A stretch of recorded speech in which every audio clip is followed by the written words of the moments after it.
الله من الشيطان الرجيم بسم الله الرحمن الرحيم الحمد لله وكفى ثم الصلاة والسلام على عباده الذين اصطفى وبعد ray musidɓe julɓe tedduɓe teddirɓe dina min salmini on salminago dina salminago l'islam ka salminago l'islamu salminago julɗo e julɗo ka aljanna ray mi wi on assalamu aleykum wa rahmatullahi wa barakatuh.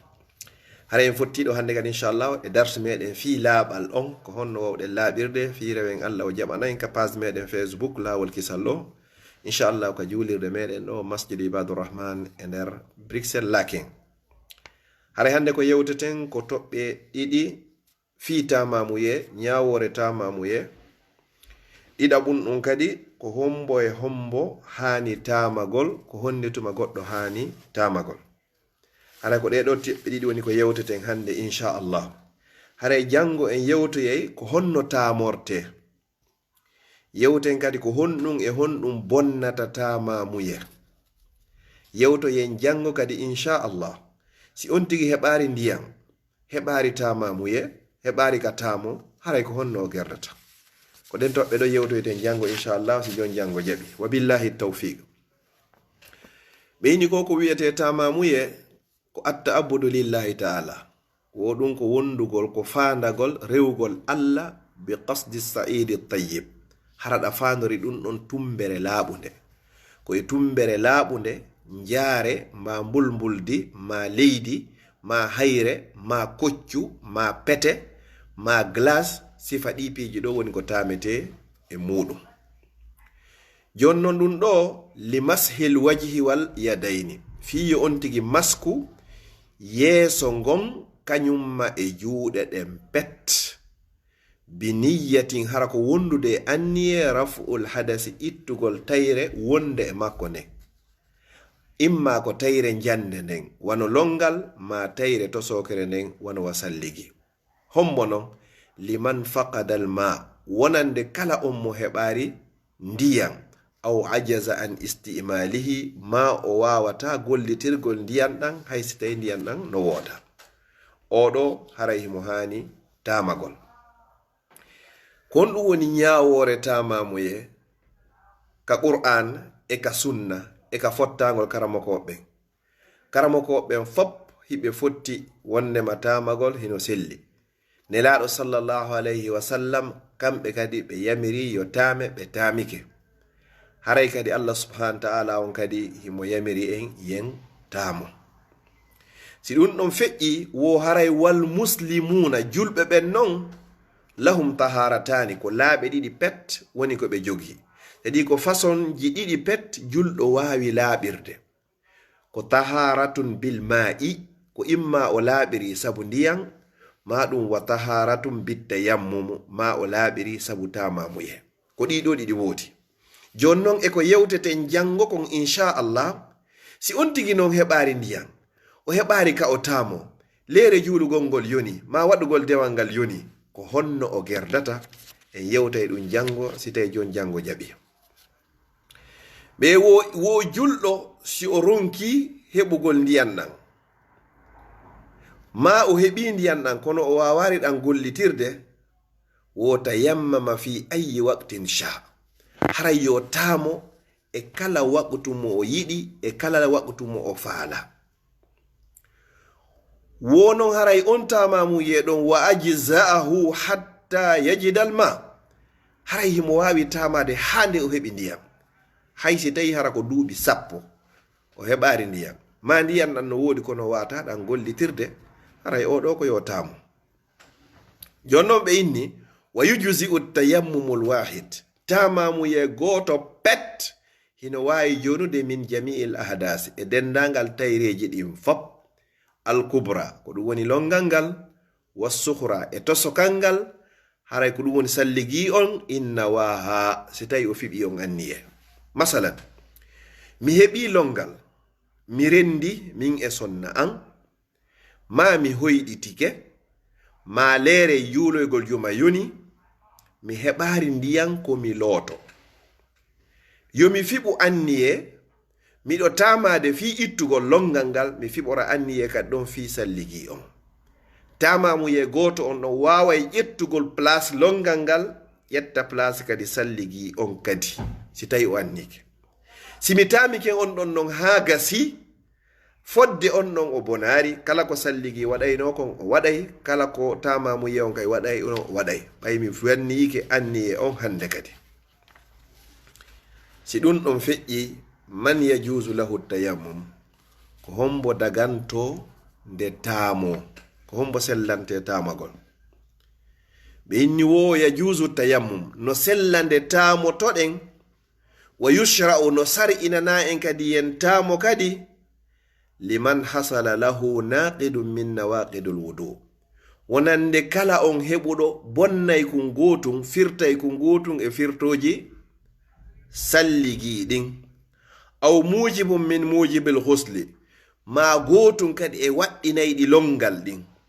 sa heɓi goto e ɗiɗo haray sellanima hande kadi ka tamoɗo ɓeɗo fi honnum fil hadari foti hiɗa ñiiɓi aw fi safari ma foti koye seteyagal wonda neɗɗo no wona hara himo ñiiɓi o taamo no wona kadi hara koye seteyagal haray kadi o taamo joni noon ka ɓeydugol laɓɓinɗigol ko hombo e hombo hani tamagol en yewtay ɗo faso yimɓe jeego ko ɓeɗo hani tamagol go'o iza lam yajidil ma sa heɓari ndiyan ɗam few an ɗo haray sari a on yananima haray ko ya tamo ɗiɗi iza lam yajid min alma'i ma yakfihi lil wudu aw al husli si o heɓari ndiyan waway ɗammo kadi yonugol ko o salligo ma o heɓari ndiyan waway ɗammo yonude ko o looto longal fa innahu yatawadda'a bima wajada ko yo salligo yeru ndiyan ɗan o heɓi ɗan aw yahtasila ma o looto yeru ndiyan ɗan o heɓi ɗan iza kana alayhi janaba si tawi hara himo wondi e longal summa yatayammam on sayi o tamo bil a'da'i allati lam yasil ilayha alma on sayi hande kadi o tama tere ɗe ndiyan ɗan wawari hewtugol ɗen ndiyan ɗan ɗan yonata ko sallige ndiyan ɗan ɗan yonata ko loote longal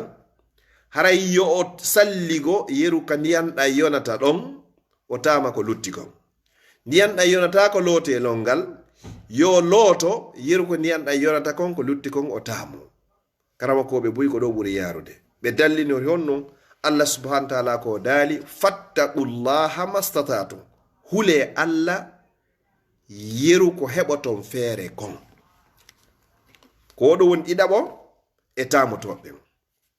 tammo on ko hombo iza kana al ma'u shadidul buruda ndiyan ɗan hiɗan woodi kono hiɗan hattini e ɓuɓugol no ɓuuɓi job tawata noon si o lootike ɗan ndiyan ɗon ɗan nawninaymo ma o halkoto e nder muɗum oɗo haray hande kadi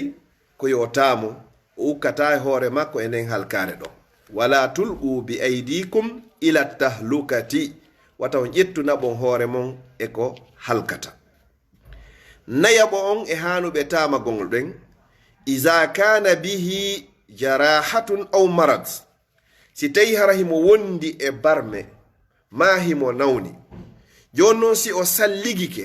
ma si o lootike nawnare nden ɓeydoto oɗo ko yo tamo si o salligike ndikkugol makko ngol neɓay oɗo ko yo tamo si o salligike barme on ɓurtay janɗude neɓa ha hara o sellari o soñjo oɗo haray hande kadi ko yo tamo fi honɗum la darara wala dirar sahabajo goto ɓe yahuno jihadi o heɓi non longal ɓay o heɓi longal ngal o yehi o taami ha o gayni o ari o julni sahabaɓe yiɗum no juuli ɓaawo makko kono welari ɓe hewti tum ɓe filitani nelaɗo sallallahu alaihi wasallam nelaɗo maaki ko fi honɗum juulalɗa julnuɗa sahabaɓe ɓen wondiɓe ma ɓen iɗa wondi e longal a lootaki o yini nelaɗo sallallahu alaihi wasallam mi hula ni hoore am fi wata mi halko mi yehi mi taami ha mi gayni mi julni ɓe on say nelaɗo sallallahu alaihi wasallam ɓe muusi ɓe haɗarimo o inni fi honɗum mi nani hiɗa fillitanomen Allah tippini e ma fattaqullaha mastatatum hule Allah yiri ko heɓa ton feere kon. Ɗiɗi, sahabajo goto kadi hari himo barme on non no tiiɗi yaasi on hino ɓuuɓi o inni o heɓi longal ko honno o gerdata ɓe inni ela hay hunde si wona ya salli o salligi yaasi on hino ɓuuɓi ɗum ɗo woni sabu makko o maayi. ɓe ari ɓe fillitani nelaɗo sallallahu alaihi wasallam nelaɗo maaki on warimo Allah kadi wari on hanno ɓayi on anda innon on anda yonino mo hande kadi pellette Taamaamuyee on hara o lowataki e ngol ɓuuɓol ha o heɓa ko heɓi mo ko ɗum si tawi a andaka diina si a landama on to hunduko makon ha ko ɓaaro inna mi anda innugol mi anda ko feccere gandal. Jibrilu landama inni anda, annabaɓe landama inni anda, Imam Malik landama lande cappanɗe o jaabi seeɗaji o inni ɗeya mi anda innugol mi anda ko gandal. ɗo koye wattan hakkille muɗum moƴƴa inchallah ta goɗɗo hersirɗum. Jowaɓo on e hanuɓe tamade ɓen woko iza hala baynahu wa baynal ma'i aduwwun ndiyan ɗan no woodi hiɗa wawi salligade kono gaño on o woni hakkunde ma e ndiyan ɗan ka ndiyan ɗan yahate ɗon gaño on o sakkike ma aw hariqun ma yiite waɗi a wawata feƴƴigol yiite ngen hewtoya ndiyan ɗan fiya salligo aw lususun ma wuyɓe ko ɗum woni bandi sakkotoɓe sa yehi ton ayinni fi ndiyan hiɓe wowma sakkade ɓe warama ɓe jatta ko jogiɗa kon haray oɗo mo gaño on sakki ma mo yiite ngen sakki ma mo bandi sakki fi hewtoygol ka ndiyan ɗan woni ɗon oɗo o heɓi ganto sellanimo hande kadi ka o tamo e hombo kadi wa khafa ala nafsihi a hulani hoore ma wata yehu bande warama aw maalihi ma o huli kadi wata o yewton ɓe jatta jawdi makko ndin aw irdihi ma ndimu makko ngun wata ɓe yanu e makko ɓe yana e ɓeygure makko nden ɓe waɗa ɓe ko Allah yiɗa yarlaki ɓeɗo kadi haray koye ɓe tamo aw kana maridan ma hara himo nawni la yaqdiru ala haraka ndiyan ɗan hiɗa wooda hino ɗon kono a wata immade hewta ka ndiyan ɗan woni ɗon a heɓari kadi goɗɗo addanayɗo ma ndiyan ɗan fiya wawu salligade masalan goɗɗo nawnike ɗo waalika labtade ɓe baransimo fop makko masinji hara hay hurgo njano hurgo tosoko fof ka o woni ɗon oɗo wata immade itta ɗin masinji ɗo yaha ka hurgo fi salligagol ɓayle ndiyan no wooti oɗo haray hande kadi sellanimo ka o tamo ka o waali ɗon. Jeegaɓo on e sakkitoro on hanuɓe tamade ɓen iza khafal atash wal halak ko si o huli ɗonka ma o huli halkagol bi ma'ana ndiyan ɗan ɗan yonata si a salligiki ala ko yara hiɗa seteyagal ala ka heɓa ndiyan goɗɗan go a huli wata maayu haray ko ya ƴettu ndiyan ɗan yara ɗan ɗon haray hande kadi tamoɗa hara ƴettari ɗan e lotagol ma ƴetta ɗan e salligagol ha ronka heɓugol hande kadi ko yara no anda si a yarari pellette a mayey joni non haray Taamaamuyee on himo woodi haray ƴettu ndiyan ɗan gollitira fi yargol hande kadi an tamoɗa haray juula ɓeɓe kontuɗen ɗo jeego haray ɓeɗo fo sariya on no yanani ɓe haray hande kadi ko yoɓe taamo Taamaamuyee on o ƴettay place salligi o ƴetta place longal kono salligi kam wawata ƴettugol place longal. Résumé yewtere nden fop Taamaamuyee ko waɗana ko iza ta'azzara isti'malil ma ko so heɓi nganto wawgol gollitirgol ndiyan ɗan haysi tawi hara hiɗa wooda go'o imma li adamihi hara ndiyan ɗan ala few wa imma li husuli darari bisti'malihi ma hara hiɗa wooda kono hiɗa mari nganto fiwata gollitirɗam. Mi fellito Taamaamuyee ko waɗana ko yimɓe ndan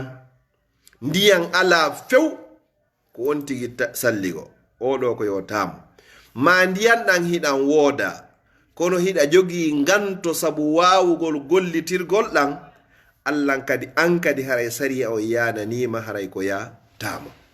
en todiki Allah subhanahu wa ta'ala nawnuɓe meɗen ɓen fop yo Allah o dikkinɓe kala ka ɓe wawi wonde.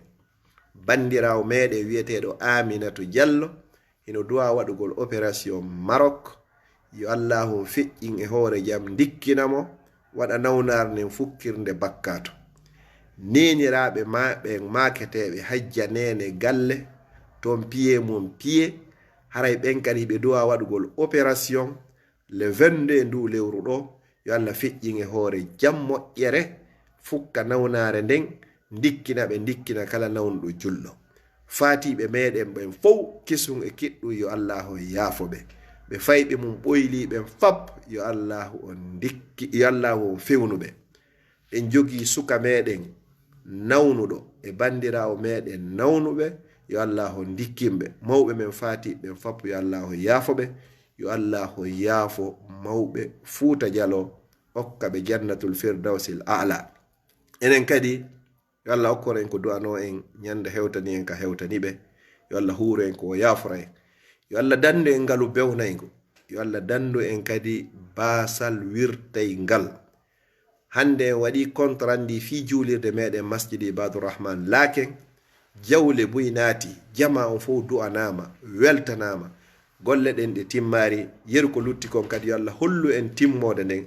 waɗuɓe yo Allah waɗan on joddi aljanna, miijiɓe waɗugol ɓe yo Allah newnu foppo harayno tora du'a yo Allah newnu gollal ngal timma e hoore jam moƴƴere. Haray en jango, si tawi jon jango jaɓi mi fillito ko yewtoyten jango Incha'Allah ko honno tamorte, ko honɗum e honɗum woni ko bonnata tamamuye. Si goɗɗo heɓari ka tamo, heɓari ko salligo, ko haray ko honno gerdata ɓay haray ko be juule. Haray ko ɗe toɓɓe ɗo tati woni ko yewteten jango, si Allah acci en ha jango. So accaren kadi yo Allah tawhara o yaafike ko wonno ka page Facebook laawol kisal ɗo ko musidɗo moɗon Abdallah Diallo Bruxelles. Wassalamu aleykum wa rahmatullahi wa barakatuh.